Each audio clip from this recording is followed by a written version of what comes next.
Welcome to the League of Legends patch preview. I'm Freak and I'm here with Morello, lead champion designer.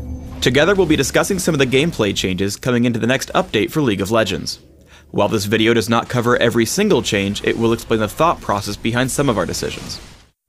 Our more support-oriented tanks tend to get blown up in teamfights without a lot of focus from the enemy team. In this update, we're giving magic resist per level to Alistar, Amumu, Leona, Nunu, and Taric. Why these champions and why this buff? Magic resist per level is really there to help people that are up in the front lines survive area of effect damage more effectively. The characters we've selected here are typically in the support tank kind of role, which means they're not getting as much gold as a solo lane, but still need the survivability to get the job done.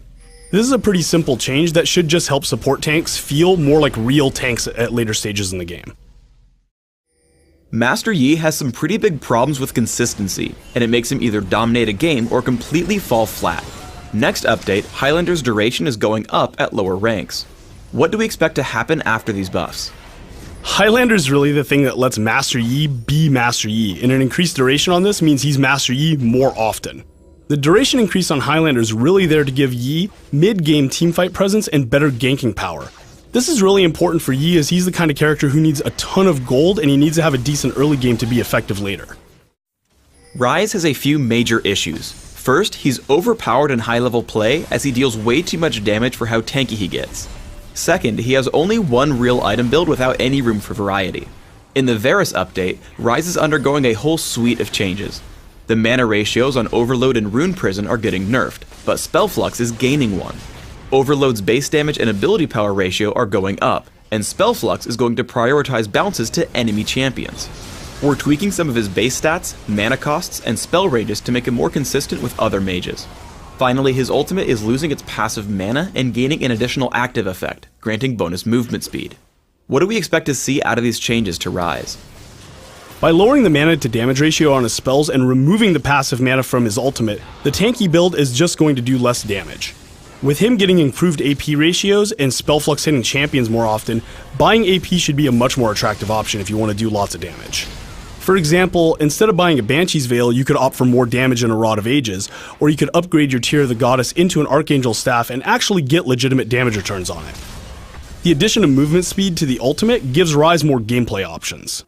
Since you can now choose to build Ryze either in the traditional tanky manner or a little bit more of a glass cannon, this movement speed lets the glass cannon build specifically kind of skirt at the edges of a fight and choose good opportunities of when to attack. Itemization for our ability power oriented champions has grown pretty stale, so we're amping up a number of our ability power items. Deathfire Grasp is losing its mana regeneration and gaining more ability power. Morello's Evil Tome is replacing its Blasting Wand with Cage's Lucky Pick. Additionally, it's gaining an active effect that reduces the incoming healing on an enemy champion for a few seconds. Finally, the total cost for Will of the Ancients is going up. What do we hope to see out of all these changes? Increasing the ability power on Deathfire Grasp makes it really that all-in kind of nuker AP item it's supposed to be. Manaless champions can now look at Deathfire Grasp as a viable option since they're not wasting gold on mana regeneration. Since Morello's Evil Tome now builds out a Cage's Lucky Pick and contains all stats that support should find attractive, this is going to be a really interesting item for support players. The new Grievous Wounds active allows casters and supports to be able to deal with healing and sustain without having to choose Ignite. Item-based counters are a really good way for a team to look at the enemy team comp and go, wow, we really need to deal with this right now. And for all the Mundo and Swain players out there, this item does require an investment and you're not totally screwed. So we think it's going to be fine, but as always, we will keep an eye on this type of thing. Since Will of the Ancients was too cost efficient for the stats you were getting, we wanted to raise the cost as opposed to reduce the power.